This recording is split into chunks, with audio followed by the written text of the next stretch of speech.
Good evening, good morning, everybody. Welcome to the Wacky Weekend with the two mugs here. There's me and Anthony. Hopefully,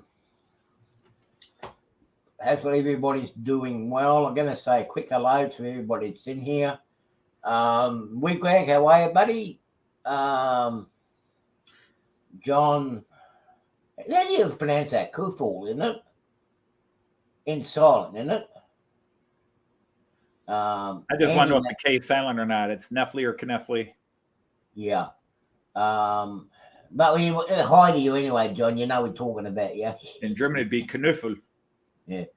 And the Andy Mano, how are you? And another Andy here, Hot Dog Andy, how are you? Man, it's late for you at your time at the moment. It's going to get even later next week, I suppose. John Benicki, how are you? Stormy Raw Production.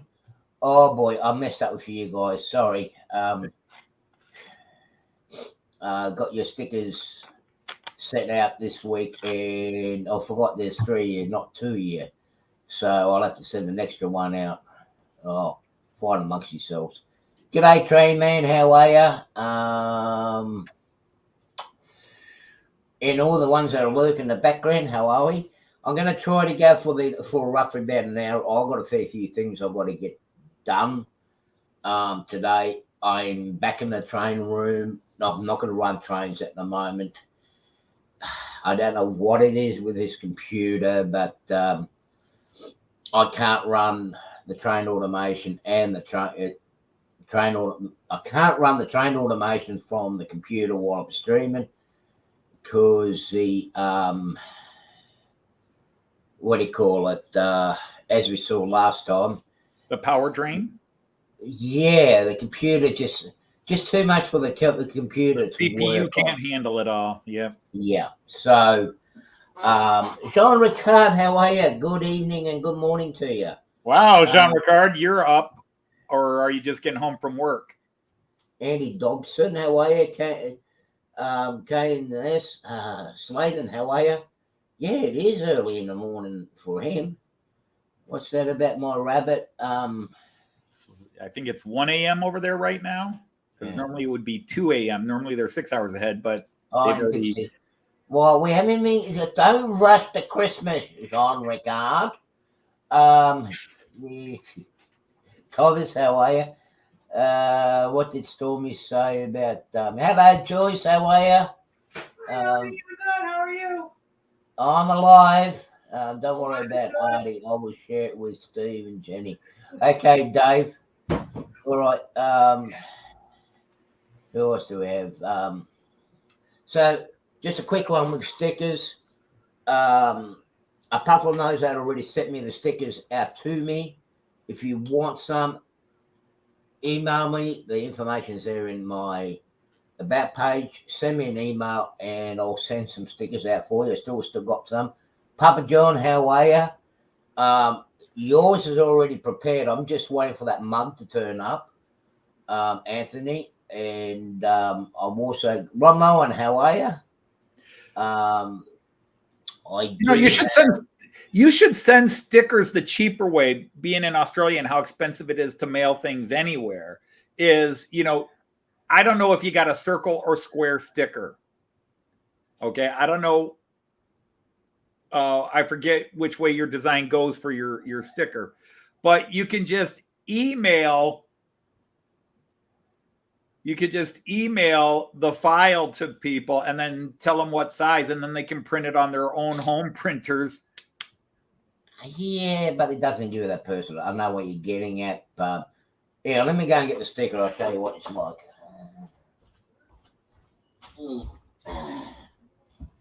Here's my emblem. Just stick it on your file. Here's the Avery reference number and print it up yourself. Why not? Of course, it's not necessarily vinyl. But that's me. I'm a cheapskate. I'm a cheapskate in some things, dear. Trains, not so much. Yeah, but these are like those holographic stickers, you see. Mm-hmm. And they do have a metal Oh, it is coating the on. business cards. Yeah, Size it's one, business yeah. card size. So Okay. they got a It does metal have a finish. nice They metallic do finish. look sexy. They do look sexier than me. That's all I have to do. Come up with a metallic coated one. It actually they turned up pretty good. Actually, I'm Oh, very they're very impressed sharp. with it. I've actually put it on the car. I've actually put it on the car because apparently they're supposed to be able to put that. You can put them on the car. Let me turn the light off.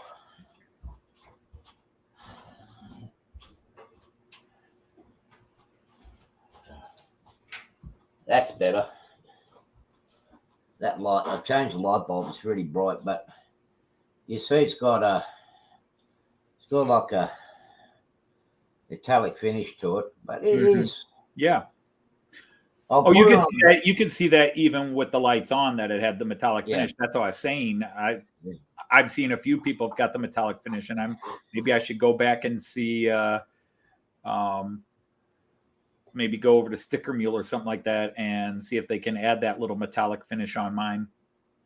Well, that's where I got them from, and that were actually very, for what the local price is to what they are, and they were done in the US. They're not made in China, which was quite surprising. They're actually made in the US, and they were sent over here. What is it? They're done within 2-3 days. G'day, Terry Trains down under. How are you?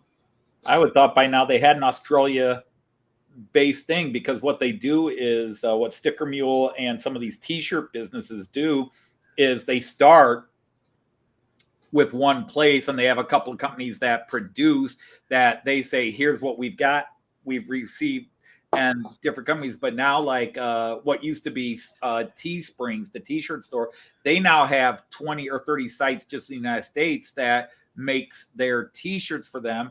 And Sticker Mule has multiple places that will now print the stuff up. So they just basically say, here's the basic things we offer, but they have, it's almost like, it's like franchising. They're franchising. Yeah. So I'm a little surprised somebody in Australia hasn't picked up a franchise. Unless they're still in negotiation with them here, like with the T-shirts, they're actually like a printed T-shirt. Like I've got one of the T-shirts is actually printed in the actual fabric. It's not like an iron-on. Like I've got the first lot of T-shirts from this other crowd, which came from China, and it was basically an iron-on. G'day, Lee. Hi, how are you? Hi, Steele. How are you? But I actually made a mistake and made a boo-boo when I did the order. I also ordered some plain ones, first off. But the first ones are like a size of a stamp. Right. Right. But when I looked at it, I'm like, oh, that's a pretty cool idea. So what I've done is I've actually sent to some of the people that already had sent me stickers. I'll send you guys a couple of those inside. They're pretty neat. But I'm going to order some more. I'm going to order some more later on down the track. But at the moment, I've got enough to get me through for a little while. Because at the moment, I'm just trying to get the funds together for my airfare to get to the US for next year, early next year, because I do want to get over there early next year. Hopefully this week or next week, I'm going to end up booking my ticket. G'day, Mr. Royard. Welcome. You're new in here. I haven't seen you in here before. So I've been playing around with the layout a little bit, trying to find out what works on it and what doesn't at the moment. I do need to modify the layout now. As frustrating as it is, I have been joking around. Sometimes it wasn't a joke. You feel like getting a chainsaw and chopping it all up and use it as firewood. As some of you guys would have seen last week, this little passageway in here, my stomach has grown a little bit, and it's not from the food. I've been a lot of medication I've been having after the operation has bloated me up. So what's going to happen is with the width of this layout here, I've got to cut off 6 inches, 6 inches to the width, and the lengthwise I've got to take it down by 1 foot. So while I've been running trains, I've been thinking of how to modify the track plan a little bit with what's already here without going too much cutting. But I'm not going to do that until next year. Randall, how are you, buddy? I did see you pop in. Randall Sioux and City, Fraser Iowa. came in, and hello to everybody. I just already says hello to everybody, so just seems like it'd be an echo. Hello, Eric. Next weekend, I think it's next weekend, the weekend after, I will be doing a live stream off up in the northern suburbs, catching the picnic train. It's going to be doing its weekend run. Okay. Hopefully Barry, Transporting Barry will be down so we can actually do it together. Hey, you see, how are you? I did go up to Stanwell Park this week, if everyone's seen that Fun Day Friday. That is basically when you catch a train to Wollongong, that tunnel, that's up in the current tunnel, that's the first side of this city you get to see along the coastline after you come through the national park. There is a little viaduct or big viaduct a bit further down. I couldn't get to it because they were doing lifting or something with helicopter. There was a helicopter flying down there at the moment at that time. I will go up there again. I'm hosting Cab Crew Wednesday, so I will actually do a show on that that particular line because it did get modified. Because the original line used to actually go down to the bottom of the gully into that old abandoned tunnel, and that had a climb going up there. I think it was about a 2% grade. It actually went up and came out to a little area called Otford. When the new line was relined to where it is now, the tunnel ended up being a mushroom farm. And apart from those people that was know about the mushroom poisoning over here, no, there wasn't poisonous mushrooms in that tunnel. They were good mushrooms. You can eat them. Yeah, they're almost a freights over there, yeah. But it was a good little walk. I mean, I can't. It's a lot of it's grown over now. Mm-hmm. They have done a pathway up to a certain point. And I might actually, I've got to get a torch, a bright torch. I'm actually going to take a walk into that tunnel and see how far I can get up to it, because I know there was a plug there somewhere. There was a gate at the entrance of it. Of course, someone's taken it down, so I'd like to go up into that tunnel and see how far up I get. The tunnel goes about 3/4 of a mile, and that was the second longest tunnel in its day on this line. It's too wet to go up there today. We'll just see how much more rain we get. Yeah. So anyway, the layout, it was working. I had done some automation on it. Mm-hmm. I need to get a good camera. One of these little cube cameras that gives good quality photos, filming. Yeah. The quality out of it's not the best. Now, is yours an actual Polaroid Cube? Yeah. Yours is actual, because this is the one that not. does 1080p. Now, I haven't used it in a couple of years, but it was a good 1080p. This was the Cube 2 or the Cube Act 2. This was not the Wi-Fi version. And now the Wi-Fi versions, if you can get them, go for a couple hundred. But this is the actual Polaroid Cube 2. The Cube 1 was 720p. This one was 1080p. And then you had this is the Act 2, and then you had the Cube 2, which was Wi-Fi. Yeah, well, the one that I've got here is I'll give you the box. This is what it's meant to be, but the quality's not the best. Yeah. Sadly, it's one of the imitations. Yeah. I did get a shot of it during the week. I got the trains to go from the top down to the bottom back up again. I will put it on, so if anyone watches it, I'm sorry about the quality, but that's the best I've got. I do need to get a Polaroid one like what you've got. Hi, James. G'day, James. How are you, buddy? Welcome here. But there is a couple other little cameras that I've seen that can actually have the USB, and I've got to work out how to do all this Bluetooth and Wi-Fi jargon. Christopher, Hobby Blog, how are you? Hey, welcome. We got a lot of staying up late Brits in today. Yeah. It's actually got a little camera mount on the end, and you can actually pivot onto it, and it's like a little stick. And basically fits on the back of a carriage. Right. There is a French guy that's actually doing that stop animation like what I was doing. And he's actually got a mount on the carriage.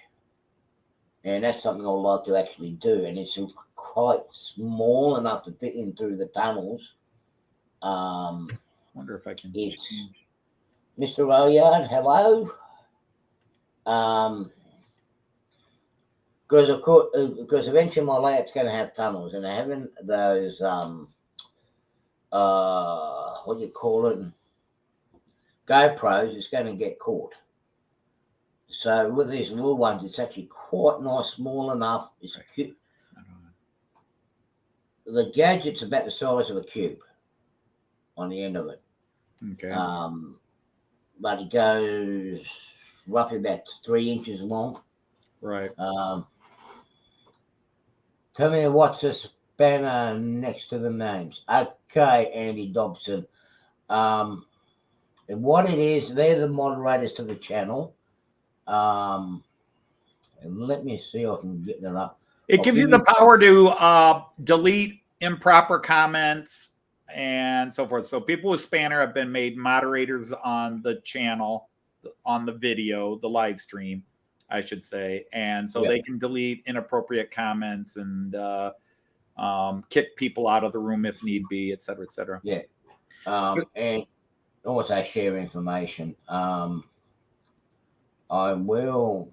That too. Let me try to. Yeah, they can post links to channels and stuff. The ordinary person on the chat cannot post URLs. They cannot post web addresses, but moderators can. So if Artie wants to say, hey, could somebody look up so-and-so's channel and post a link to it, a moderator can do it. An ordinary person can't. Ordinary. Doesn't that sound bad? An ordinary person. And let me do a Artie's not cool like me where I make everybody a moderator on my channel. Okay, let me just fix this up for a minute. Because I am I'm gonna add some of you guys as moderators. Because I've been a bit slack with that. So a lot of you guys that haven't been moderators are now moderators. Yeah, I know. I'm not as cool as what you are, Anthony. So now that with a lot of you new guys that where's your chat, you'll see you guys got the Spanner as well now. I have the power. Okay.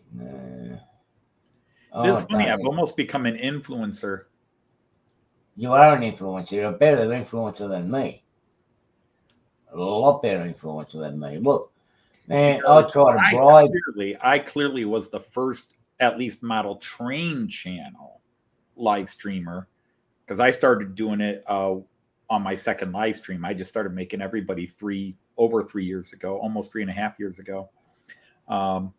Just made everybody moderators. And now there are several channels that do it. And I know they've piggybacked off of each other from me. Well, so far, everybody that's chatted are now moderators in here. So when you make the chat comment, you'll find that you just a standard moderator. Yeah, there we go. Well, yeah, you are good. It's a good idea. Yeah, it's like it gives a chance for everybody to share their links. So all you new guys there, share your link in the group now. It's how I am. I'm very egalitarian. I can't give one person something special without giving everybody the same thing, which I guess takes away it being special. But but now it's just one of the things associated with my channel, for the few insane people that hang in my channel, the Knights of the Rhomboid Table. It's become a long-running little in-joke or what have you, which I will be displaying something cool, hopefully this coming Friday on my 5-year channel anniversary. Oh, is that this year, is it? Yeah, I've been on YouTube since 2008. I've been a subscriber on YouTube since 2010. And I started my channel on November.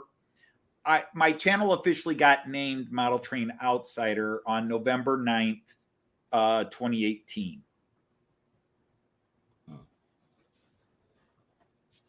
I posted my first ever video on YouTube on October 25th of 2018. I posted a bunch because I was into the trains by that time and was watching train channels, and people were telling me I should post stuff that I had. Well, the only videos I had were just some quick non-narrated little running sessions, including the very first time I ran a train, which was on the kitchen table after I got the track and controller the day after Christmas of 2015. And then various pictures of me running trains on the various incarnations of my train table. And I just posted all those on October 25th and 26th. And then I finally came up with a name for the channel and named the channel November 9th. So it became the Model Train Outsider. Oh, here's trouble. Okay, show's over, guys. Peter Marty's just turned up. We can all go home now. Yes, you can join too there, Mr. Roya. You can join him too, or put your link up there. G'day, Marty. How are you? Kiwi Dave. You got a lot of wet stuff coming over to you too. Marty, you got a lot of wet stuff going up your way. We're sharing love over here. Now, notice the territorialism here. Now, everybody here has a spanner except the guy from New Zealand, because that Australian New Zealand crap. Yeah, well, they keep beating us in the cricket, don't they? So they can't have everything. But we'll fix that up. We'll fix him up. There you go. There you go, Kiwi Dave. You're the first Kiwi that is actually a moderator to an Australian channel. How's that? Let the sheep molesting insults begin. All we need is a Scotsman to complete the triumvirate. We done peeing. We done pee on my leg. Yeah, just watch out for those long-necked sheep. Yeah, they spit a lot. Eastern Australia, yeah. Well, what's the thing with New South Wales? We're the meat and the sandwich. We've got the cane toads up the north, and the next. Wait a minute. Artie, who spits a lot? The long-necked sheep. Haven't you seen a long-necked sheep? The long-necked sheep spit a lot. Yeah, okay. We'll see. Do the short-necked sheep swallow? Yeah. Okay. Yeah, and a long-necked, see, they just need something to grab onto, and a lot of them are from the South Island that prefer the long-necked sheep. G'day, Les. So I found out that one of my co-workers I worked with, he's a New Zealander from the South Island. They prefer long neck treatment. All like that, what they do is grab them by the throat and by the neck, and then use your imagination for the rest. I'd rather not. Yeah, well, we're just going to leave that to the OnlyFans page. My eyes hurt. Just don't put your links to your OnlyFans page on here, because I don't want competition.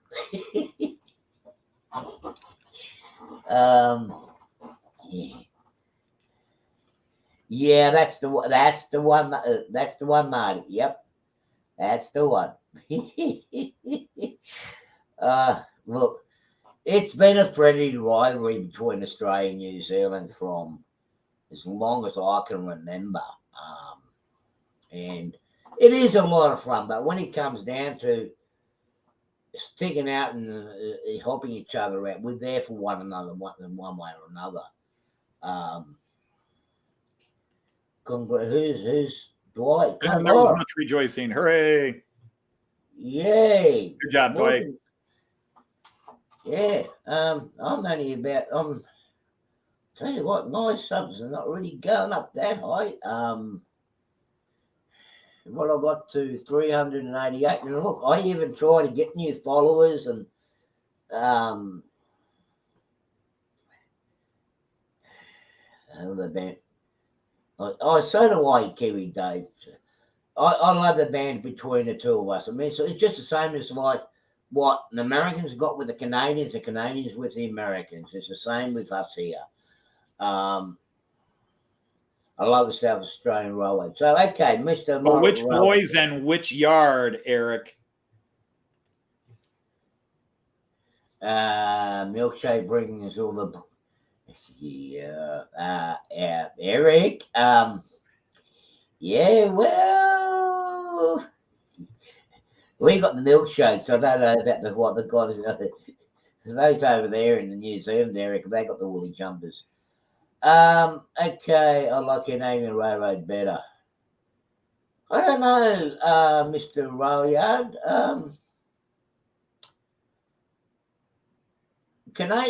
South Australian trains did have a lot of Canadian engines and trains over there too. But then again, South Australia did run on American system. The only trains that I really liked, if I was to model Canadian, is the old CP Rail, when they had the old logos on the back of the cab that they used also in the shipping and in the airline industry. But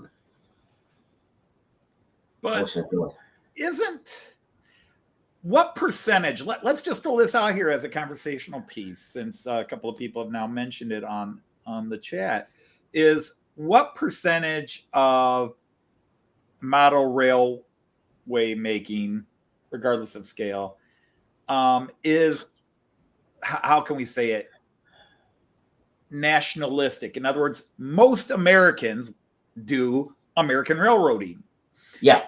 Most Europeans do European. Germans do German. French tend to do French. Now, every now and then you go to Germany and there's a guy that's really big into America. The UK, vast majority of them do UK trains, but there are a few that prefer to do European or even American trains for whatever reason. Why they do that? So, you know what, like Mr. Railyard says, he prefers Canadian rail. Now, I don't know if he's Canadian or not, but it to me, I always feel like I'm one of the weirdos because I'm an American and I'm running European trains. One of the reasons I always called myself an outsider. And I don't have any connection to American trains. You know, I didn't have family. Well, I had a uncle, but my Aunt Loba's third and fourth and last husband worked with the railways and was into model trains. And Herb was a nice guy and everything, but I didn't have that strong a connection with Herb that it got me into trains or made me. So I had no connection to American trains. My connection to trains came from going to Germany and riding the trains over there everywhere. And that's where that came in. So, I mean, when I in the long run, I guess my babbling is that I don't have a nationalism to it. Yes, I run German trains because that's what I'm used to, but I don't sit there and go, oh, well, German trains are better than American trains or better than Canadian rail or better than Australian rail. It's rail. Now, if we wanted to argue companies that make models, I might say the European companies are better than the British companies, but I think plenty of American companies make just as good a quality stuff as the German and Austrian and Swiss companies. Yeah, okay. Yeah, okay, that's a good question. It's basically it's for those who are modeling here and your preference, why are you doing it? Yeah. Like me, I model a HO. I model both Australian or New South Wales, which is my state, which is run by government, and also the East Coast America. Yep. The reason why in the area that I'm in, I'm doing the brown carriages, the Tuscan areas, because that's my upbringing. That's my childhood. I used to ride in those trains, and I don't know, those colours appealed.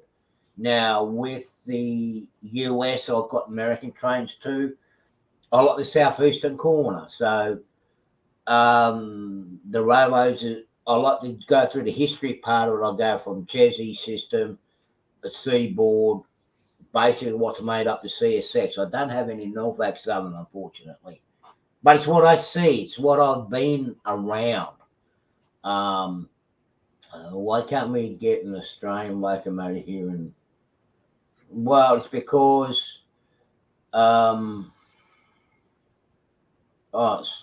yeah, so Mr. Raya, you must be over in the US. Okay. You can buy, no, the reason why you can't buy them at the retail shop is because the companies that are producing them here in Australia are basically keeping it to themselves and not giving it to the retail shops to go over. It's too, I don't want to get into it. It almost gets to a political point. But if you want it, you've got to go pretty much direct to the manufacturer. Some of the retail shops here that does have the Australian outline usually get the overflow of what wasn't sold on pre-orders. It's sad that it gets that way. They don't make as many. The Australian model companies do not make that much of an outline. It's a shame, but because if you get away from the coast in the United States, West Coast and East Coast, it's harder to find, for example, my European stock. There are plenty of shops scattered here and there. I mean, there's one an hour, 2 hours and 5 minutes away, another one 2.5 hours away down in Columbus, but they do sell European trains, but they don't have a large selection of them. But at least with European trains, there's, especially German, there is such a large German population in this country, both heritage as well as people that come over or work with, live in, are born in Germany, but came to America with jobs or whatever else. And so it's easier there. But with Australian, that's, a guy might, because you've got to order so many in bulk to stock your shelves to make it worthwhile. And a guy might order it, and maybe if he's lucky, he has to order a case of 20 and he might sell one. Yeah. So over here with Australian, there's not the familiarity. There just isn't that population of Australians over here to warrant it. Maybe somewhere in Southern California or something. Yeah, that's correct too. But the other thing is, I don't really. Okay, I do have an era as such, but my era specifically that I mainly concentrate goes from roughly about 67, 68. Right up to about 91, 92, because our colour schemes, as I said this before, didn't really change. Yes, there were mixing up in between. Now, the biggest reason why I've got American originally is because our train systems predominantly were European or American. So when our Australian outline got very expensive, not like the model, where we were able to buy and I'm going back, way back, when we had the Athen blue boxes, when an Australian engine and whatnot would cost you back then $150, $200 for a specific engine, I can get a blue box for $40, $50. And as a kid growing up, and I'm talking in my mid-teen area, okay, well, it was a decent job, but still $200-$300 for a steam engine or a diesel engine for an Australian outline was a bit much. So I went to the American outline, waiting for my Harris set with sound, which is pre-order for my Cision. Yeah, well, I didn't do a pre-order with that, Marty, after I was going to do a pre-order for the Harris set after I bought the 44s, but after the problems that I've been having with the 44s, I'm going to sit and wait. I'm not happy with the 44s themselves. I've had too many issues with it, right. Particularly on my layout. Beautiful model, but it goes to a point where I don't want to buy another one again. Right. A lot of people here in the United States do a lot of British trains, for example, Thomas. Well, they do the Thomas the Tank and the British trains because I think the Thomas is actually appealing to get the kids into it, I believe. And a lot of the older British stuff were hardy trains. It's like even a lot of European stuff, yeah. The earlier ones that were actually hardy. Here's a deeper question regarding Americans with Thomas. I mean, if you watch Shiny Town Station or the original Thomas shows, because my grandson's into Thomas, okay? He loves Gordon. That's his favorite. He's not into Thomas himself, but he loves Gordon. When you say a lot of Americans are into British rails because they're into Thomas the Tank Engine, there is a conscious, yes, this comes from England, but I don't think they're going, this is British rail, even though all the locomotives and stock in Thomas are based on UK. I don't think a person is doing this because I want to do UK trains, so I'm doing Thomas the Tank Engine. They love Thomas the Tank Engine, and they get into that stuff because the vast majority, and that's kind of, again, my point, the vast majority of model train people tend to have a specific era they want to model, a specific line or country, or maybe a couple of them. I have a preference for modern era passenger trains, which again, that's not the common theme.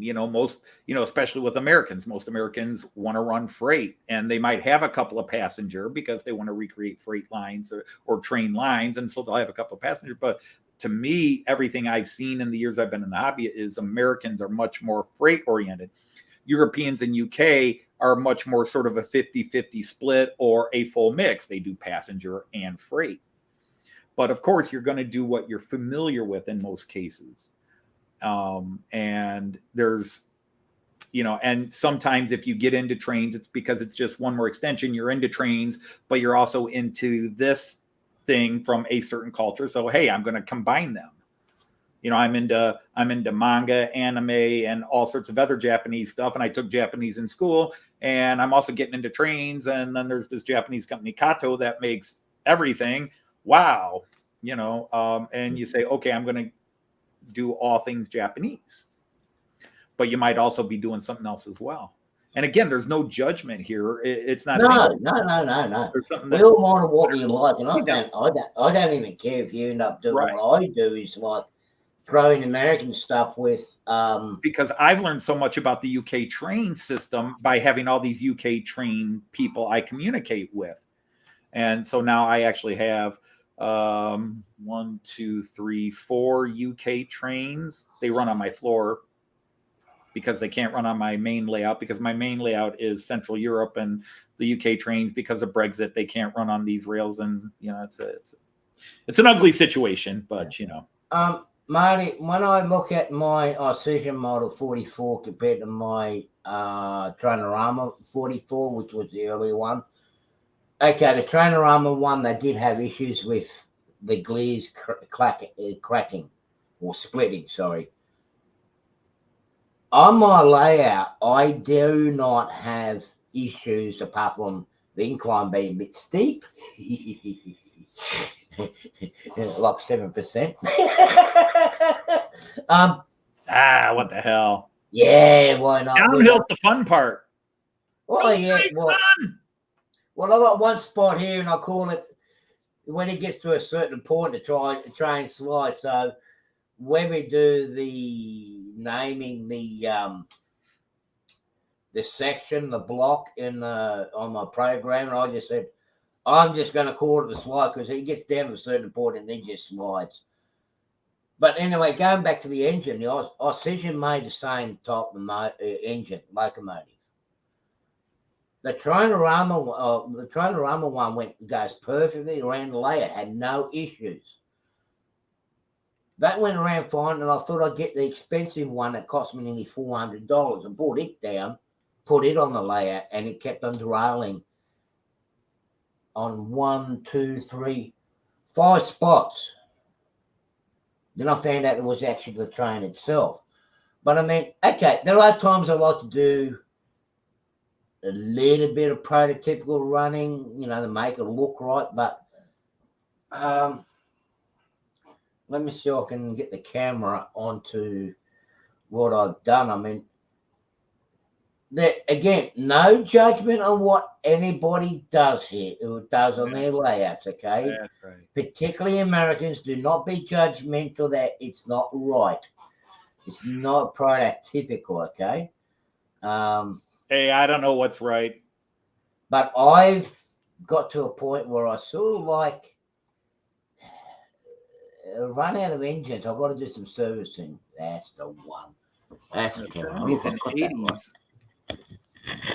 Now, Hey, welcome in, Terry. And in the 70s and 80s, Lima seemed to make everything. yeah. Now you got the CSX loco there, and I'm using Australian 4-wheelers. Oh, that's totally wrong. How could you put it like that? If I use the other wagon, it would not go up the grade.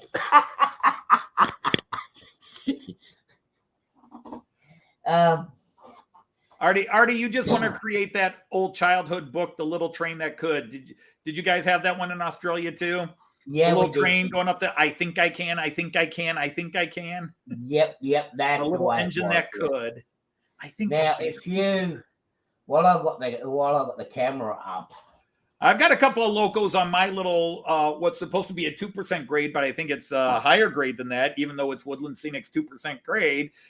I've got a couple of locos that seem to they don't even think they can. They just start going up and going. They get about a third of the way up and they act like, well, we won't be body shaming anybody, but like a heavy chain smoker that's many pounds overweight trying to run up a hill. They're just like, oh, fuck this, I can't do it. And they just stop. Yeah, thanks, Anthony. You're a good buddy, pal. Good on you, mate. This section here from here to here, that's the slide. And, yeah, they have fun when you go and they're trying to get up. And then I've got another spot just up behind here that I need to adjust. Yep. In the end, you gotta make yourself happy. But the problem is there are some people that aren't happy. You know, they've got to go on your video, they got to go on your channel and tell you everything you've done wrong. And it's just like, why do you care? Why do you care if somebody's doing it not the way you think it should be done? But they're out there in any hobby, you know, whether we call them rivet counters in our hobby or just uptight assholes, whatever. But there are people that just, they get so bent out of shape. That's not right. That's totally wrong. But you know, when you come to looking at certain things, g'day Terry down under, how are you, buddy? In a, And don't get me wrong, because I have certain things I'm that way about, just not in the model train world. look, I have fun. At the moment, because I got to do some servicing, some of my DCC stuff that I want to run. That's what I got that CSX engine up there. Yes, I got the 4-wheeler wagons on it because I want a few carriages on it. I have issues with my layout. It can pull those carriages up. I'm trying to experiment and learning with my automation program, and it's fun.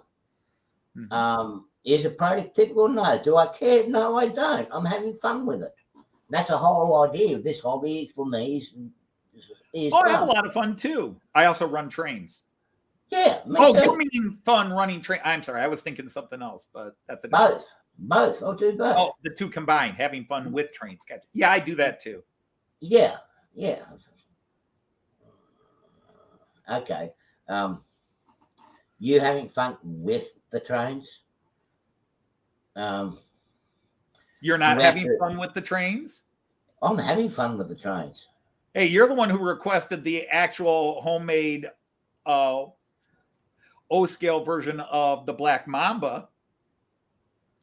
Oh, did you have to tell everybody that? It was supposed to be the Yes, secret. I do. Oh, jeez. Man, I try to keep certain things too close to prototypical, but I'm not going to go nuts on it. I'm not going to go and say, oh, that's short of 2-3 rivets or anything like that. You know, I'm not that far in it. But if I can get it to run, I'll run it. I mean, because I still got a lot of stuff packed away. I've got, let me show you guys this again. I mean, I've got the.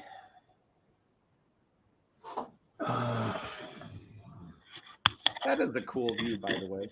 Yeah. Up and ruined. Now, I've got my Cision 44 there. Yeah, okay, I've got the rubber bands caught and holding the cab together. I mean, Artie, I got to ask you something. I'm not, of course, everybody knows I'm not really familiar with trains, period. I barely know my German stuff. That's an Australian car you're showing right now? Yes. Yeah. Is the rubber band prototypical in real life? As somebody coming over to Australia, I just want to know. So if I see it in real life, I know it's normal. When I got to a scrapyard, yes, I were. But that would be strapping. But yeah, if you wanted to be prototypical, there'd be an example somewhere. But we did have these carriages. Most of the stuff that I modeled used to run down here, except for that. We never had. We had a similar type of these carriages here in its earlier days. But when we were up the museum, there were a couple of older versions of that. Or in American carriages, we did have American style carriages here. But to make me train up, what I use. I've not seen the comments, so people are giving me a hard time. I know that,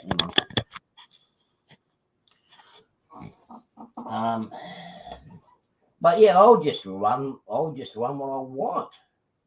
Yeah. I'll make up a train. Okay, what did I miss out on? Yeah, me too. You do what makes you feel happy. I mean, I will do all sorts. Well, howdy, Robin. Hey, Robin. I'll do things here to have fun with. And I don't care who I offend. If you offended, bad luck. Go somewhere else. Switch the channel. Right. Oh, yeah. When I used to go to the train shows, doing exhibitions on the train shows, I used to go out to have fun. Mm-hmm. Sometimes I used to go to stir up the pot too, but there are times when it came into competition time when we got to go serious in the modeling, yeah, I can do that too. But I prefer to have fun. I go to train shows to scare Joyce. Aussie 48 class. Do you understand that, Artie? Yeah, I know. I go to train shows to scare Joyce. Just to watch her, where I start negotiating on something and she goes, "You're not thinking of buying that, are you?" Yeah, sure. Yeah, I really like it. It doesn't go on your layout. Yeah, but it's really cool. You're not serious about getting that, are you? Yeah, you're not getting that. No, I'm not getting that. Yeah, well, see, that's true too, Marty. A lot of the early Liam stuff did fit on the Proto SD7 Max. Yes, couple of B class I've done. I did have somewhere. It's in the cupboard. But you need N scale rubber bands, Eric. Yeah. Gotta make sure you get the right scale rubber bands. Well, what is it? That were here. They come in handy. You watch where that arm's flying, dude. Yeah, well, rubber bands are handy. See, I've got that's one thing. That's a big one. I've got the smaller one somewhere else. Is Australian HO. You can get both HO and Engage. Robin Taylor, she did do a lot of Engage stuff, Australian Engage stuff. She doesn't do DCC, but she does do a lot of stuff. A lot of Australian outline.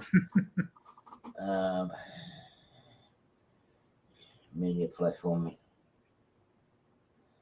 they had any media platforms in the 80s and 90s, I'd be dead or in prison. Yeah. G'day, Corey. How are you? We had media platforms in the 80s and 90s and survived it. Not as mass, but. Well, I think the media platforms we had over back then days used to be a lot more different than what it is today. Social media platform used to be a lot better. Where's the local? When I started working with IRC and then MIRC, the Internet Relay Chat, as it was called. Oh, in the early 90s, that was the big world shaker for me because, God, I'm talking to people all over the world, and I can go into one history chat room or a J.R.R. Tolkien chat room and just talk and like, wow, there's a guy from Japan and there's a guy from here and a guy from here and a guy from here, and we're all just sitting there talking live, and that was. And you're doing it for, I was using AOL at the time, so my phone was busy because every now and then Joyce's dad or my dad might call a little bit later and go, were you on the internet again? Yeah, I've been trying to call you for an hour and a half. That was a problem at my mum and dad's place. Not with me in particular, because I wasn't that much into the computers back in them days. My brother was. When my brother came along and was about, I think it was 5, 6, 7 years of age, they got him computed and he got on the internet, and that was the end of him. And you're trying to ring home for something, like me being away, I thought, I'll give him a ring to see what's going, let him know where I am, I'm okay. It couldn't get through, and like, when you're through the outback, Les will turn around and know, we didn't really have mobile phones. We only had a pay phone. And we used to call into the customer or the company we worked for, give them the location where you're at. And you only had like half an hour. So I tried to call mum and dad to let them know where I am. Couldn't get through it. Oh, bugger it. I'll keep going. Derek, how are you, buddy? Yeah, well, yeah. And there was ICQ. He called you a handsome apple too. Yeah, my brother was just constantly on the internet. Nobody could get through, and there's people ringing from all over the country and all over the state. No. But the old Lima stuff was good. I've still got some of it here. I've got to get course it was. We all laugh now, but it was exciting, John Benicki. It was exciting those days where you're watching the 3 squares light up.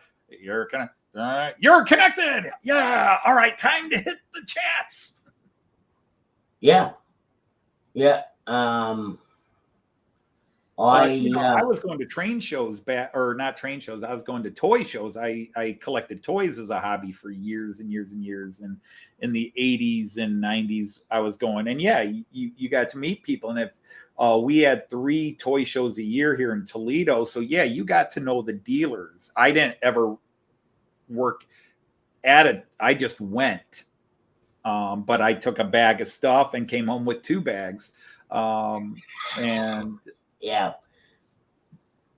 But yeah, you definitely, it was nice connecting and meeting people. And but it's still so different. You know, we've talked about before with YouTube where you're talking to people almost as equals that you get to talk to nightly or a few times a week. You know, some of these people in this chat, we're in the same chats 7 days a week.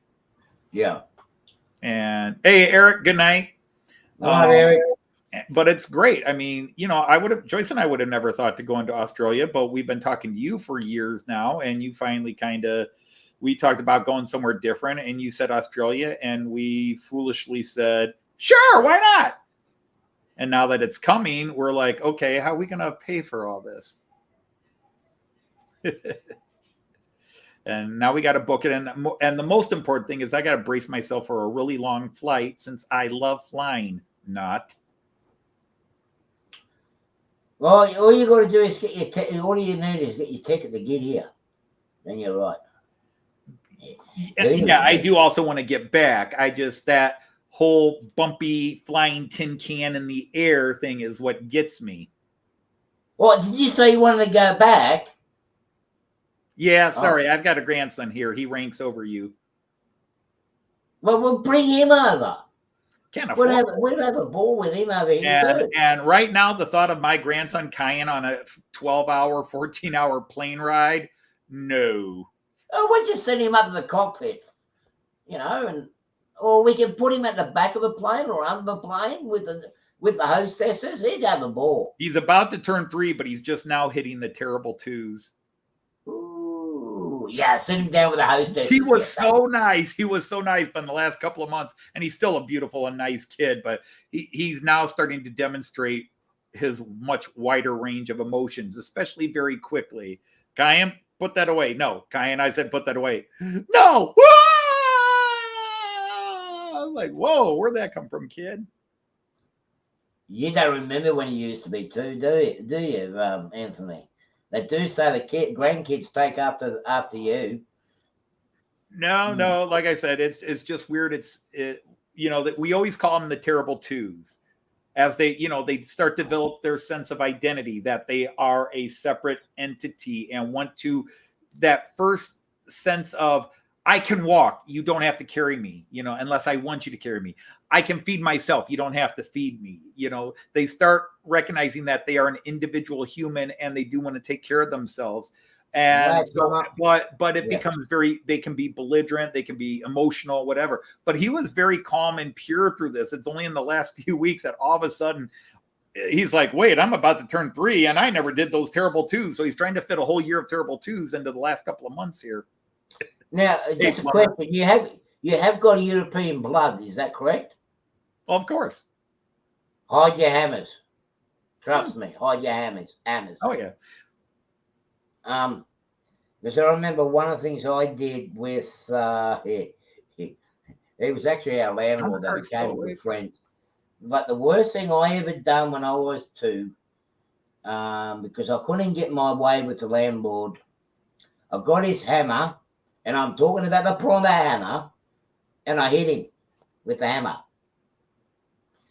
I never lived here.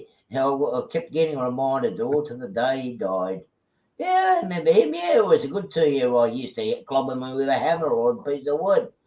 I just want to see what happened. He was screaming. I got my back too. Eventually. So yeah, hide your hammers. if coming across at June time, it's not too bad of a flight coming across. But we need to sit down and talk about how you want to do it. Do you want to do it in one hit? Do you want to do it in two hits? I know that's what we're trying to decide. We're going to look at airline, because I'm used to booking everything. I know how to book, but I've never done where the ultimate goal, because there isn't something that's straight from Detroit. Normally I do with whatever airlines fly to Germany or the UK, and then I just look for the cheapest flight. Since I'll be flying out of Detroit, now I have to kind of do, and I don't want to pay a travel agency because sometimes they can find you a deal, but then they charge you a percentage on it that makes up for the money they're saving you. Yeah. So at the moment, I go through a website called Cheap Flights, and I usually go through and check out what the deal is as well. The one that actually gives them what I've seen at the most is from Los Angeles to here, because I go both ways, to go direct to Boston or to you go both ways. Interesting. Okay. Yeah. Air Fiji. Now, Air Fiji is a pretty good carrier. They're a very safe airline and whatnot. They've got airfares at the moment. I think it is $1,200, $1,300 return from Los Angeles, from Sydney to Los Angeles.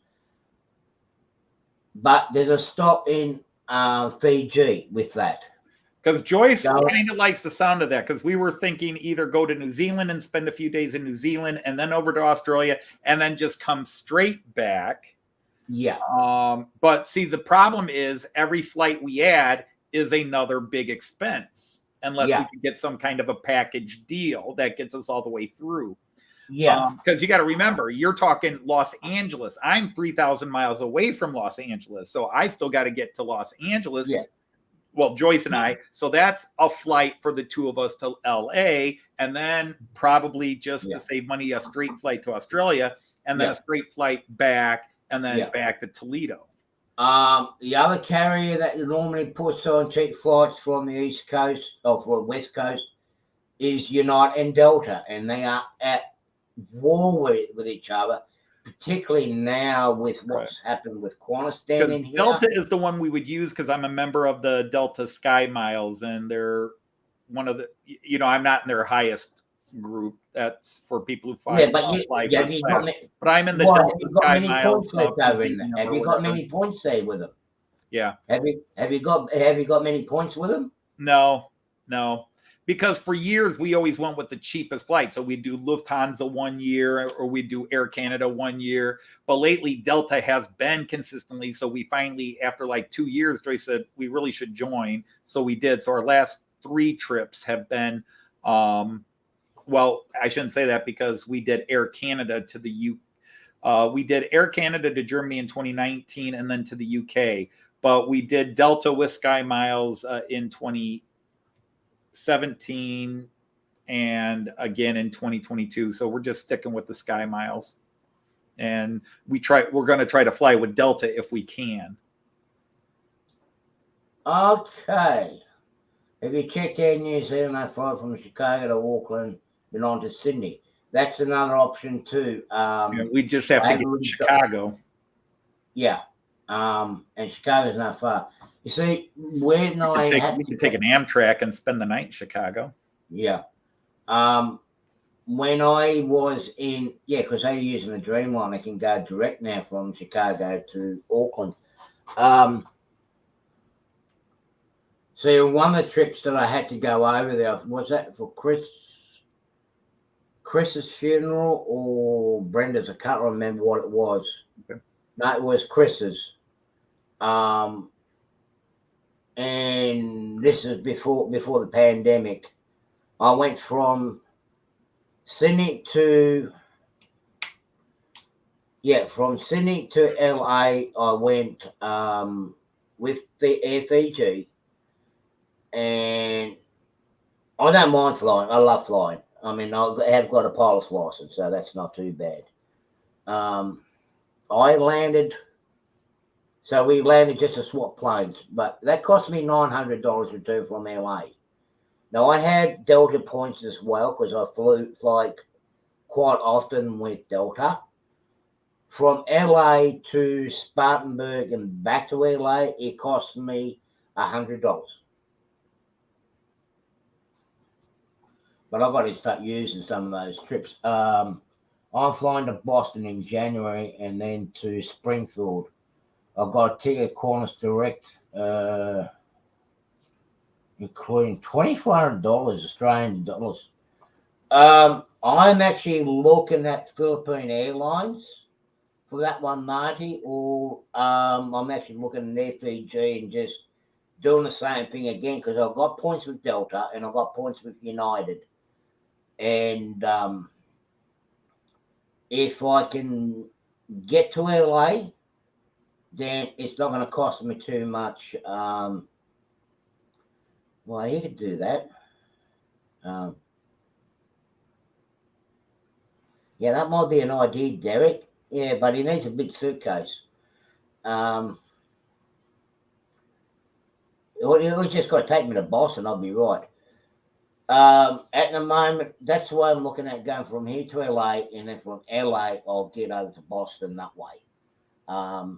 I've got to go and see a little Mexican friend of mine in LA anyway, so I don't mind stopping in LA. Spend a day of that. It's too far to walk, Closet Branch, from LAX to Burbank. It's too far to walk. I want to be able to use either my United, because I still got my United Airlines points and I still got Delta Airlines points, so I can use either of that to bring the prices down. I'm monitoring the price at the moment and they are dropping. There is a price war happening. But I refuse to. I totally refuse to fly Qantas. I will not fly Qantas. I know they're our national carrier, but I totally refuse to fly. Ever since 91, I totally refuse to fly the Qantas. I will never fly Qantas ever again. Unless someone else has bought that ticket, fair enough, but my preference is not Qantas. No, never again.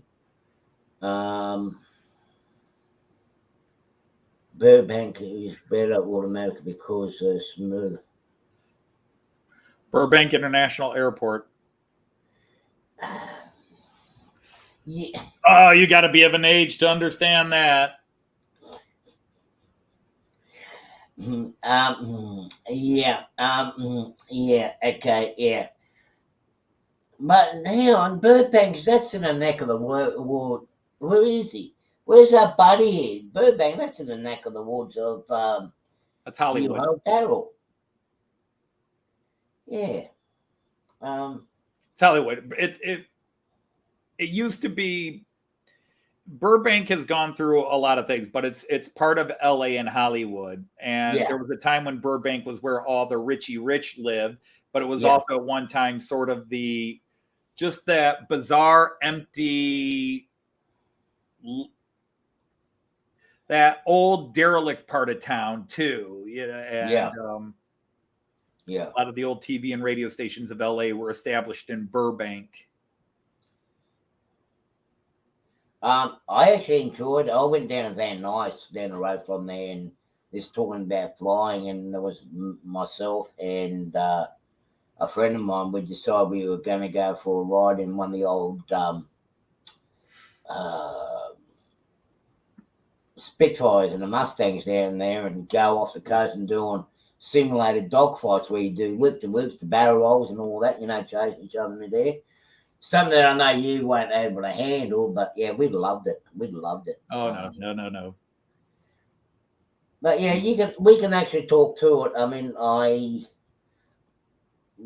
as I said, that's one thing we're going to have to sit down and talk about how you want to do it, the best way to do it, and we'll also look at the option and what you want to do. All we know is we're going to wind up in Sydney. Yeah, you can wind up in Sydney, but I've just noticed, and that might be a good fare. I don't know which carrier it is. I don't know. I don't know if it's United or Delta doing it. Well, it'd be nice if we could do Delta just so I can get the Sky Miles. But like I said, we've got to really sit down and we're going to look at what the options are. And if it's cheaper by a lot to just go to LA or San Diego and then shoot straight over, or go to San Diego, Hawaii, and then over, or stop off in New Zealand, because we kind of would like to stop off in New Zealand. It's just whether we'll be able to afford it, because despite our travel, the thing is, Joyce and I travel cheap. You know, we always fly economy class, and then when we stay at, like when we're in Germany for a month, people go, wow, you stay in Germany. Yeah, but we're paying about $40 a night for where we live, because we stay in El Cheapo. You know, as long as there's a bed and a shower, that's all we need. So we don't need a house or anything like that. We just need a bed and a shower. And then we, I know. And then we eat cheap. And so we can do, you know, which is relatively cheap. We can do Europe, counting travel, train tickets, everything else. We do it in under $100 a day, which can sound like a lot, but you know, when you're traveling, doing it, when you're adding in the cost of train tickets and food and staying somewhere, to do that well under $100 is nice. So a month can cost the two of us, and again, this is for the two of us. A month in Germany this past year cost us about $3,000 just for accommodations for a month. And, that's not too and bad. The plane tickets were $3,200 for, well, $2,900 for the two of us to go over and back. What's this best part of Australia crap, Marty? Huh? This is the best part of the country, Australia, right here where I live, Marty. There's a lot we would love to see in Australia. Obviously, there's a lot. Some of it I don't think is feasible for time and money, because, you know, the last two trips, the month in the UK was my retirement bonus, and okay, that bonus is now spent, or the part of it I was going to spend is pretty much spent. And then the trip to Germany was enhanced because Joyce's brother passed away and she got an inheritance. Again, most of it, well, it bought a new driveway and garage and some other things, but it did allow us to spend additional time in Germany. And in one case, we upgraded. We decided, oh, what the heck? Instead of paying $25 a night to live here, we're going to live here for $70 a night. What the hell? Let's just splurge once and do it. And we probably went out to eat more than where we normally just go to the grocery store, buy stuff, and make ourselves a quick dinner, quick lunch. So there's a lot, but Australia is a giant place. And unlike Germany and the UK, where I'm well steeped in the history and there's so many places I want to see in these countries and I know the history, Australia is new. I mean, we could say we could be stupid tourists and go, well, we'd like to see the outback, you know, but you know, the outback is a massive area. Yeah, and I know Artie, the outback is right out my back door, you know, and we understand that. That's kind of one of the reasons why that we'd come down there. But in the long run, we'd like to see Melbourne and Sydney. Kind of would like to go see the better part of the Great Barrier Reef. We would like to go to I forget what they now call Ayers Rock. You know, the new, I shouldn't say new, but the original Aboriginal name. Uluru. That's it. Uluru. Yeah. See, the problem with Uluru is, well, we can get there, but that's something we'll talk about offline. I mean, to where it's located, we can't go straight to there and then come back. In the end, just being in anywhere in Australia is going to be awesome, because it's someplace we've never been before. And Joyce loves new and different. Yeah. Joyce loves new and different. So Australia is going to be very new and different. And in the end, if we can throw in, you know, like I said, horseback riding. If there's a place that does kayaking or whitewater rafting, Joyce I've already got your kayak. I've got kayaks already sorted for you. right. And Right. then just going and hanging out on the beach. But yeah, there are places we'd want to go, like, but that's where we're relying on you, Artie, like what things in the area. But you know, some of the things you've shown on your live streams are things like, oh, that would be cool to go see. Yeah. You see, where I am here, and Les and both Marty will vouch for this, and maybe Robert, or Marty might vouch because he reckons he's in a better part of the country.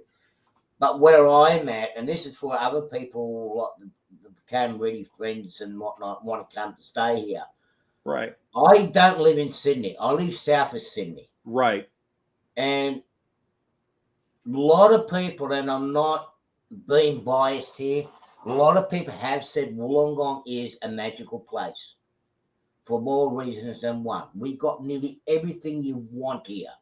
We've got the best beaches in the world here. I mean, the quality of sound is that good here.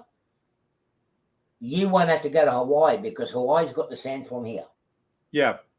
Right. And as Les here says, I mean, we're aware of this. I mean, that's one of the things where I could come across as a real know-it-all is I know my geography. I know how big Australia is. That's why it's so different. Like when we go to Germany, it takes about 7 hours to go from northern Germany to southern Germany, which, you know, and Joyce and I, over the years, both with our students and then since we've been traveling without students through Germany, you know, Germany is a smaller country and it's easy to get around and do things. And so Joyce and I can spend 5 days in this town, go 3 hours south, spend 5 days in this town, go 3 hours north, spend 5 days in this town, come over, and we can get a huge chunk of Germany in a 3-week period.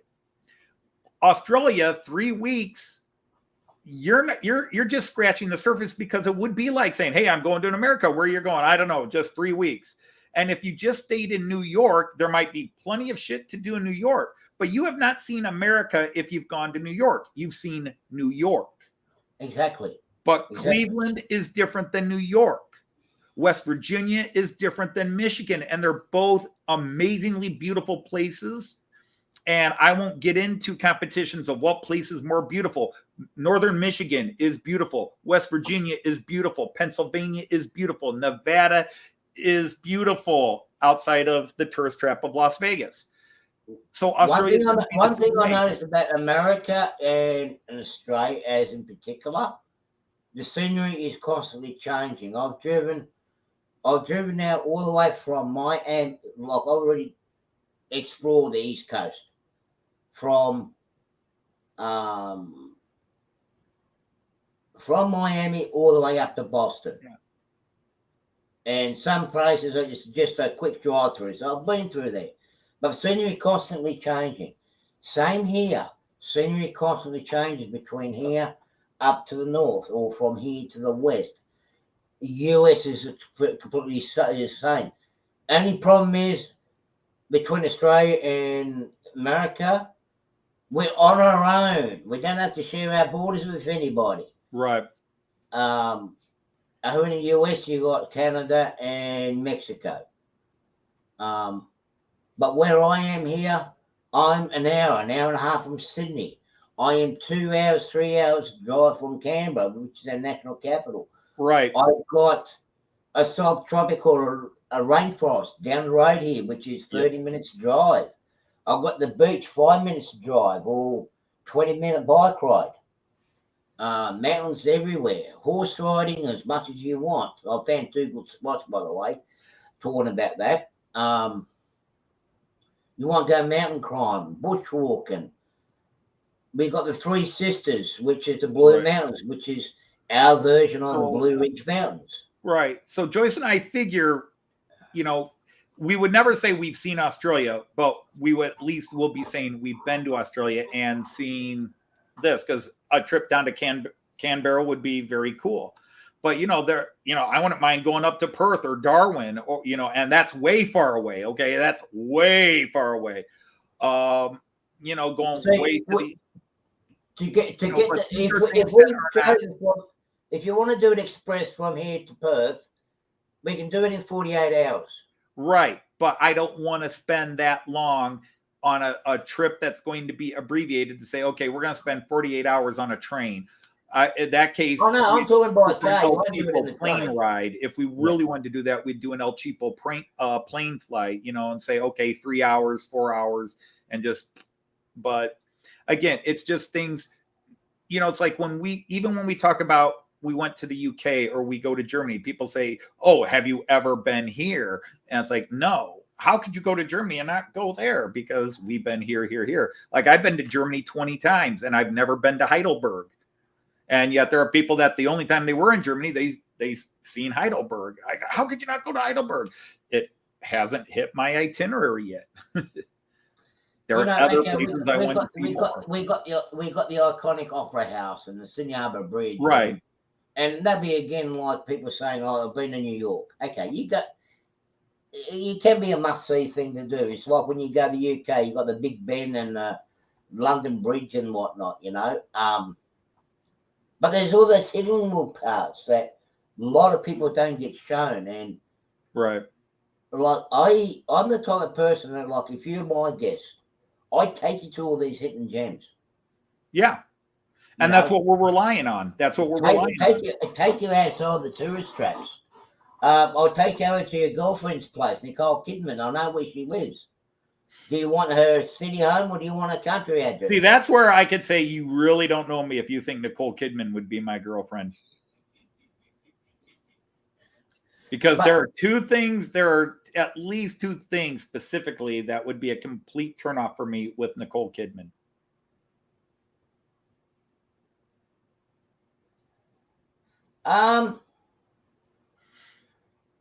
Actually, Marty, we're still in discussion. We'll keep you posted, okay, Marty? We'll keep you posted. We still, Joyce and I got to look at the dates, the time, but really we got to look at what it's going to cost us to get there, and then will that leave us money to do something crazy? Because Joyce and I like to have money set aside where if we decide to do something crazy, we can say, "What the hell? Let's do it." But we have been, I don't want to use the word blessed, but lucky that the last few years, I've been lucky that I got to do this exchange program for 13 years with my students. And then that money was always being put aside for the airlines and expenses over there. Anyhow, that Joyce and I could just keep going to Germany. And we had connections. Like we would go to Delmenhorst. We had friends. We could stay for free, saves money.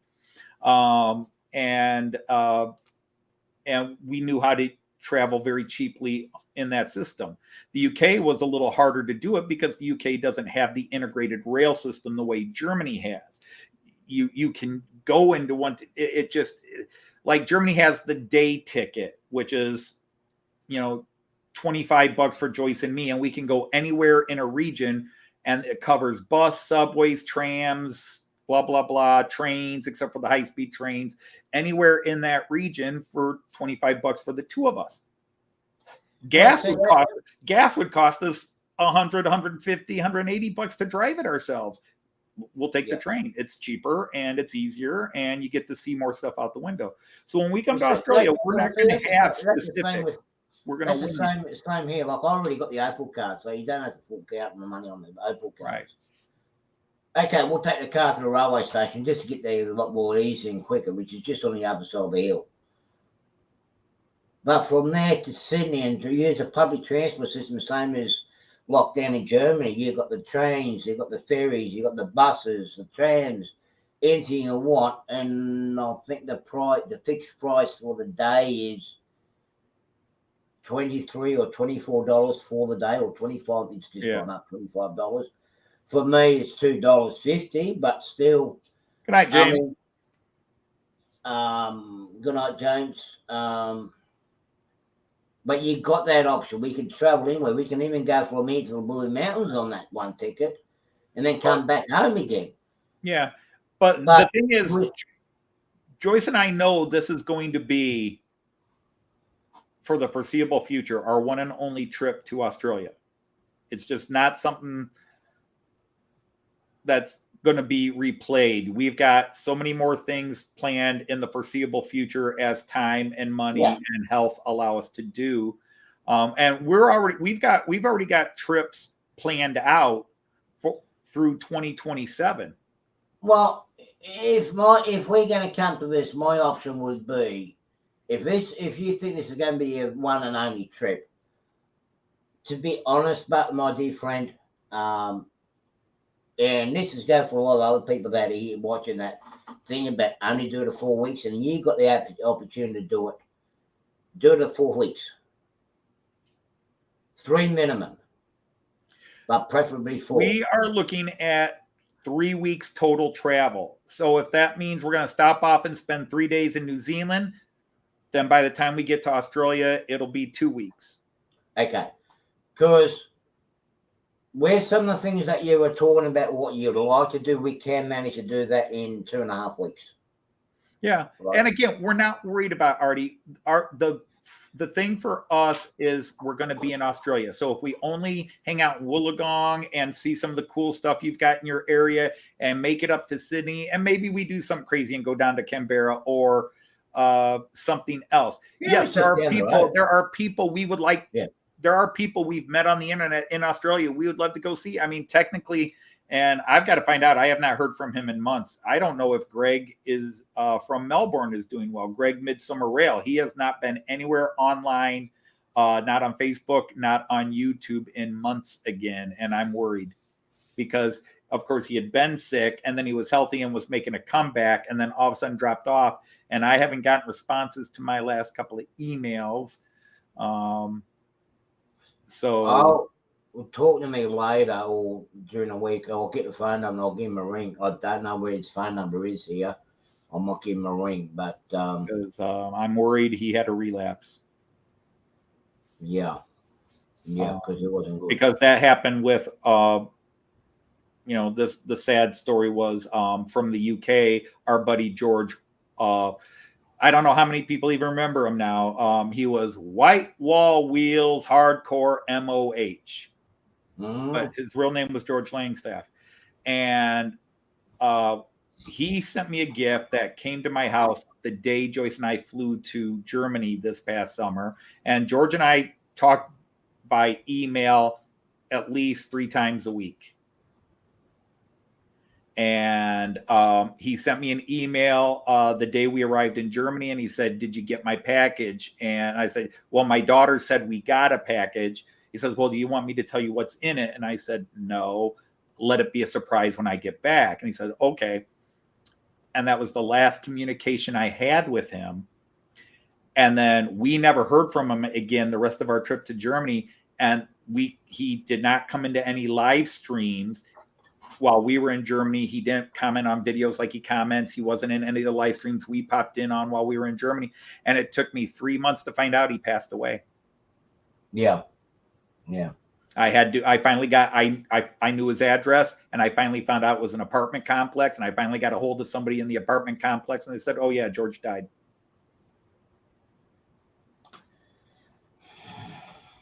Yeah. But so that's the thing. We want to, the experience is just to be there. The reason, Artie, the reason we're coming to Australia is you. Okay. Do you understand that? Me? The reason we're coming to Australia is you. Joyce and I would not be thinking. I apologize to all the Australian friends out there.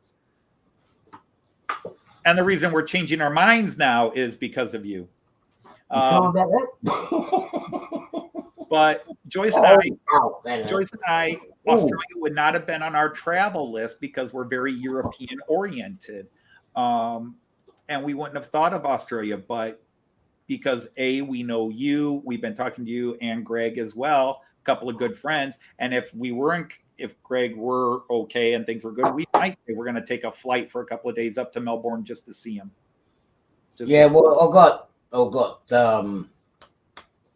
Gary Creepy. He's only an hour and a half from me. Much better off the truth.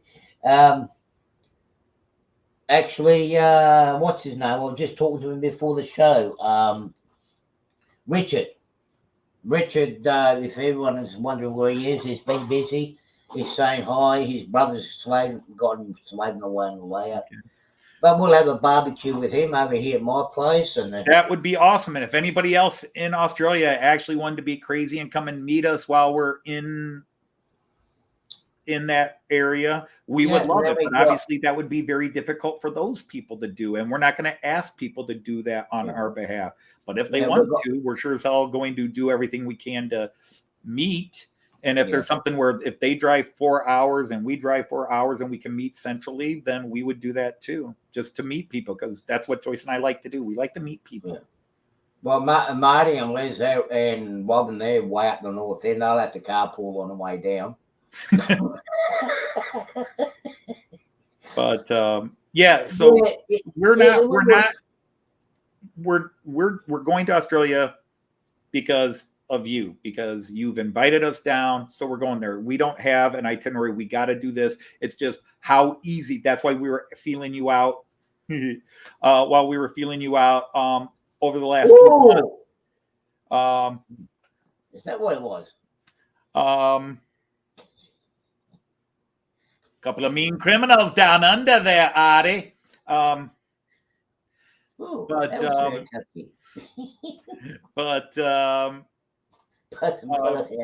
We just, okay, what do we know about Australia? Okay, there's this, and this. So how easy would it be to go see this? How easy?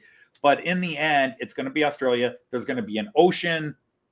There's going to be mountains. There's rivers. There's kayaking. There's horseback riding. There's hanging out with you. And there's whatever else we can fit in for a couple of weeks. And so in that case, it's going to be... We can always. It'll be great no matter what. I've even signed us up to the prostitute club. First 2 jumps are free. But you'll have to discuss that with Joyce. Oh, really? If it's anything like what Cole Elliott signed up for, we're in trouble. It's not a prostitute club, it's a parachute club. Yeah, Creepy posted a video just a couple of weeks ago. He is doing fine, but he just hasn't been around YouTube for a while. Yeah. But he's around. He's busy with big. He's got the big sheep there. The only person I haven't seen around for a while, and he's a buddy of mine, is Kurt. I've got to go and check him out. And see he was Creepy 013, but his name's Gary, and he's got an amazing little bit of modeling he did. This cave he did was just museum quality. Last time I know, he was and ahhing about pulling it down, only because the way things are with the rental market and everything else, he didn't know how long he was going to be staying there for. Nothing worse than building a layout only to pull it down and having to move again and then trying to make it fit into a new place. I would not have gone to this extent with my layout if I didn't know I could stay and be settled in my house. Right. If it was me and I had to move all the time, it would only be a 4x8 and be done with it. But with the way he is at the moment, it's a nice layout. There was a nice small little portion of it, but I know he didn't want to get too much into it. I did do a remote control RC truck for Halloween. He has put a video up on that. But he's not far, and it's a beautiful area up there. Up there, it does get cold. It does get cold, snappy cold up there, but yeah. We're not ready for Thanksgiving train video productions. We just got through son's wedding, COVID running through the house and killing our trip to the UK, and then Halloween. And so we're trying to rest a couple of weeks before we think of Thanksgiving. My Halloween went pretty well. My Halloween really went really well. On the We Tuesday, had snow. We had snow for Halloween this year, yeah. and so not Some of many the new kids. kids from around that few doors up that moved in. They came in on Halloween night, and scared of the living Jesus out of them. But at the end of the day, they reckon I was real cool, and they were very polite, so they got extra bonus candy. Then you had these ratbacks that come around that like entitled sort of thing, we're going to call them. I gave them all the crappy ones, all the crappy candies and whatnot. And I don't think those ones will be back. Thank God they had a full bag of candy, so I can actually throw in the stuff that I put in, like the wrappers, the candy wrappers. You put rocks inside and just give that to them. I think they've got a whole heap of sweets. A couple of them had a few bunny poops in there, so yeah, that'd be quite. Oh yeah. But no, the next door kids, they got the good stuff. Yeah, it's we don't do Thanksgiving here. We don't do Thanksgiving here. That's a North American thing. Yeah. So pretty much we'll be flat out between now and Christmas. What I'll do with the Christmas, I'll do a Christmas show again this year. For people like myself that are on their own, we can hang out together for a while. Just basically hang out to be with someone, so you don't have to be alone. But apart from that, I am trying to get over to the US at the moment for to one of the meet and greets for next year. I would like to get to Amherst. I would really like to get to that. If I don't, then I'll be getting over there for the Timonian in October. But by then, things are going to be. By the time you guys come over here, things will be a little bit more settled for me here. Hopefully, I won't have to go through all this other crap that I have been going through now. And basically, I'm staying here until you guys come over, really. And if anyone else is here, because after I get this thing with my accident happened, sorted and settled, I'll be looking at most probably moving away from this area. Okay. So, yeah. Anyway, we'll one morning or one day this week, when you have the opportunity, maybe even after your show on Friday night, if you want to sit down and give me a buzz and we'll have a talk about it. Okay, I'll try to remember that. Because remember, that's usually our show ends with Joyce and me deciding dinner. Yeah, after you have your dinner, of course. But I'm good Mondays. I'm good Mondays, Wednesdays, and Fridays. Of course, on your time, it's a little different, but because you're sleeping. But when it's your usual time of day, I'm good most of the time because I watch Cayenne on Tuesdays and Thursdays, and then kind of watch them on Sundays. Good night, Jean Ricard. Good night, Jean Ricard. Yeah, I'm going to have to be popping this myself. Yeah, too. Me too. So if you want to get in touch with me, say after your show, because before I go, because I've stuffed up last weekend. Yeah. For the Australian viewers, my timing was absolutely crap. All you American viewers, just remember tonight before you go to bed, and all you guys that got the daylight saving, you've got to take your clocks back an hour. Right? Extra hour of sleep, yes. Joyce's birthday. I think today is Joyce's favorite day of the year. What? The woman loves her sleep. So the night this is her biggest holiday. She gets that extra hour of sleep. How she put up with that extra hour you storing? See, the sad thing is, Artie, when we were younger, that extra hour was just an extra hour for not sleeping. But now it's an extra hour of sleep. We've become old. Yeah. Now, for the Australian viewers, add an extra hour for next weekend. I will put a reminder video out on that. And Split Rock, how are ya? Hey, Was Thomas. that tonight already? Yeah, well, tonight's just about over, buddy. Because I've got to go out. I've got to go and see Richard as well, because I've got a few things I've got to talk to him. Okay. But yeah, after your dinner, if you guys want to, we'll have a sit down together and talk about your trip over here. And hopefully I'll do a little pre-research and start looking at flights and times and money and yeah, because there's one thing that I want to do, and that's we'll discuss that. But anyway, people, it was great seeing you. Postmodern, how are you? And goodbye. I think I did say hello to you. He's been here. Hopefully everybody enjoyed the show. Thomas is the one killing the show. He's the one that's coming in, so we're ending. Yeah, he's the one, yeah. So I can drink an extra half hour. You can go for an extra hour if you want. Yeah, you can drink an extra hour, Split Rock. Yep. So anyway, I'll have the show on again next week. US time, it doesn't change. It still remains 8 o'clock. US East Coast time, it still remains there. It's just us Aussies. We know how to adjust our clocks forward and backwards quite regularly, so we're going to go an extra hour.